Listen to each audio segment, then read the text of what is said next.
Hello friends, good afternoon. मैं शायना विद्या विहार से वैशाली उपाध्याय। तो दोस्तों, पिछले वीडियो में आपने गद्य 4 की सविस्तर समझ और एक एक वाक्य के प्रश्नोत्तर को समझा। तो आज हम उस गद्य के सविस्तर प्रश्नों की चर्चा करेंगे। और हाँ, ये जो वीडियो है ना, वो आप एग्ज़ाम के समय भी देख सुन सकते हो और अच्छी तरह से अपनी तैयारी कर सकते हो। तो प्रश्नों की चर्चा करते हैं। पहला प्रश्न है, फूल लगाने वाले सज्जन की कथनी और करनी में क्या अंतर था? तो दोस्तों, फूल लगाने वाले सज्जन को लगा कि पार्क में आने जाने वाले लोग पार्क से फूल तोड़कर ले जाएंगे। इस डर के कारण उन्होंने पार्क में एक तख्ती टांग दी थी और उस पर लिखा था, फूल तोड़ना मना है। वहाँ से आने जाने वाले लोग उस तख्ती को पढ़ते और कोई भी कभी भी फूलों को तोड़ता नहीं था। एक दिन बड़े सवेरे तख्ती लगाने वाले सज्जन को ही मोहल्ले के लोगों ने पार्क में फूल तोड़ते हुए देखा।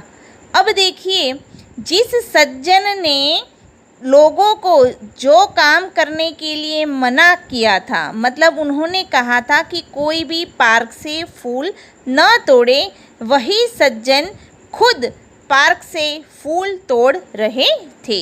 इस प्रकार उन सज्जन की कथनी और करनी में बहुत बड़ा अंतर दिखाई देता है।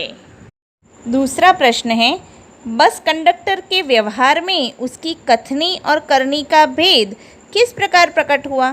तो इसका उत्तर देखिए।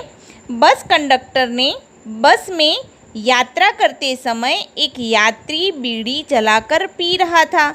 उसे देखा तो उसे देखकर कंडक्टर ने उससे कहा कि बस में बीड़ी सिगरेट पीना मना है, तुम अपनी यह बीड़ी खिड़की से बाहर फेंक दो। तो इस प्रकार उसने यात्री की जलती हुई बीड़ी खिड़की से बाहर फेंकवा दी। किंतु थोड़ी देर बाद कंडक्टर ड्राइवर के कैबिन में गया और फिर वहाँ बैठकर दोनों ड्राइवर और कंडक्टर दोनों सिगरेट जलाकर पीने लगे। एक यात्री ने यह देखा। यात्री ने उसे टोका। कंडक्टर को टोकने पर कंडक्टर ने कहा कि यह जो सूचना है कि धूम्रपान करना, बस में धूम्रपान करना मनाही है, यह केवल यात्रियों के लिए है, ड्राइवरों और कंडक्टरों के लिए नहीं।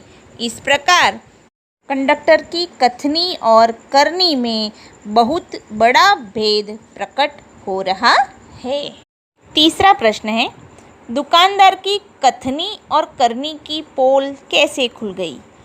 तो यहाँ पे उत्तर है, एक ग्राहक एक दुकान से कुछ सामान खरीदना चाहता था।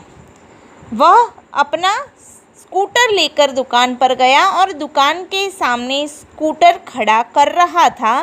तभी दुकानदार ने उसे कहा, यहाँ पर स्कूटर खड़ा मत कीजिए। दुकान के सामने सड़क पर स्कूटर खड़ा करना ठीक नहीं है, दुकानदार ने कहा और उन सज्जन ने मान लिया। दुकानदार की बात मानकर उन्होंने अपना स्कूटर किसी और जगह जाके पार्क किया। इतने में दुकानदार का बेटा आया।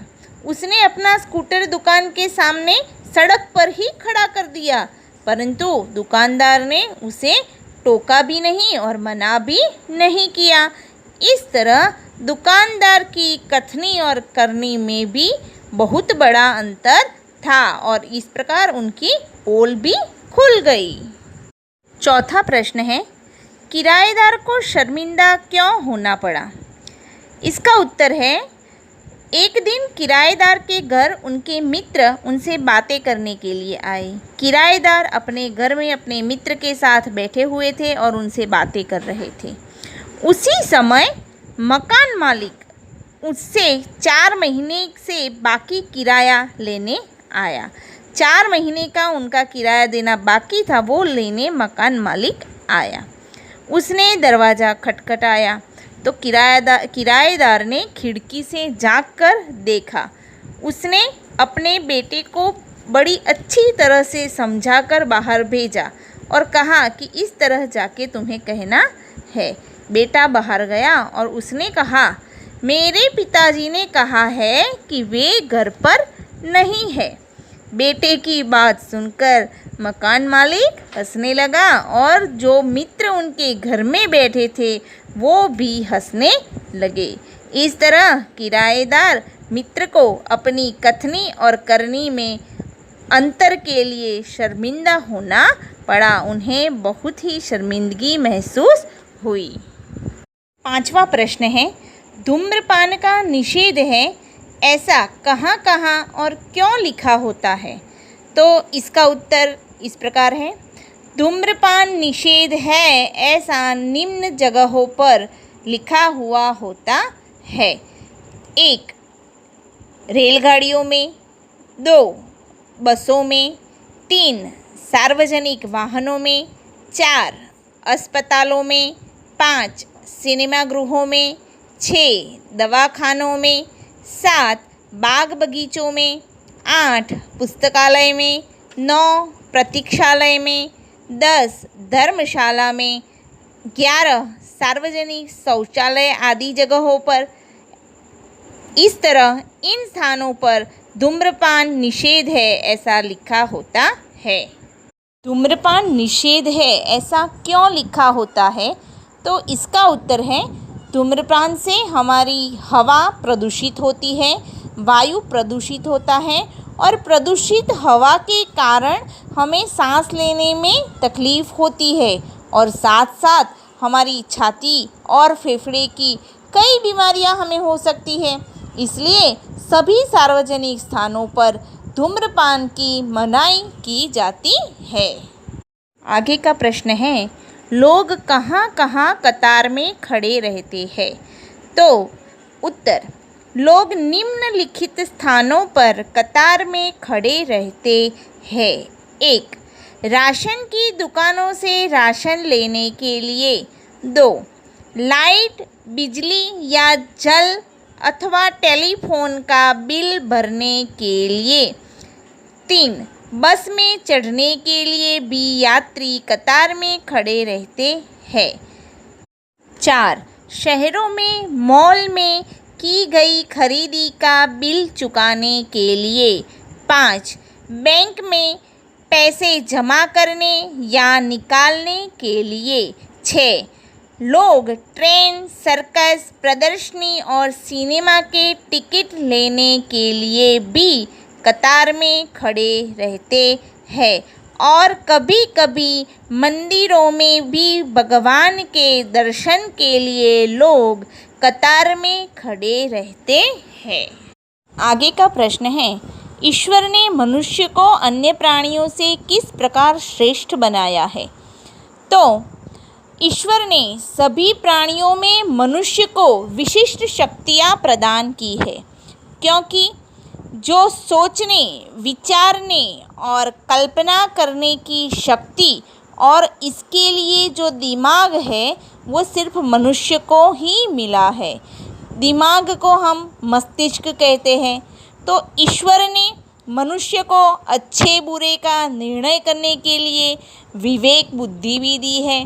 इसके अलावा वाणी का वरदान भी केवल मनुष्य को ही मिला है। मनुष्य जैसा सुंदर शरीर किसी दूसरे प्राणी को नहीं मिला है। इस प्रकार ईश्वर ने मनुष्य को अन्य प्राणियों से श्रेष्ठ बनाया है। आगे का प्रश्न है, फूल सबको अच्छे क्यों लगते हैं?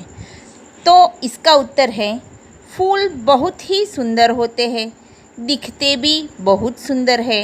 रंग बिरंगी फूल और उनकी मन भावन खुशबू, उनकी महक हम सबको मोह लेती है।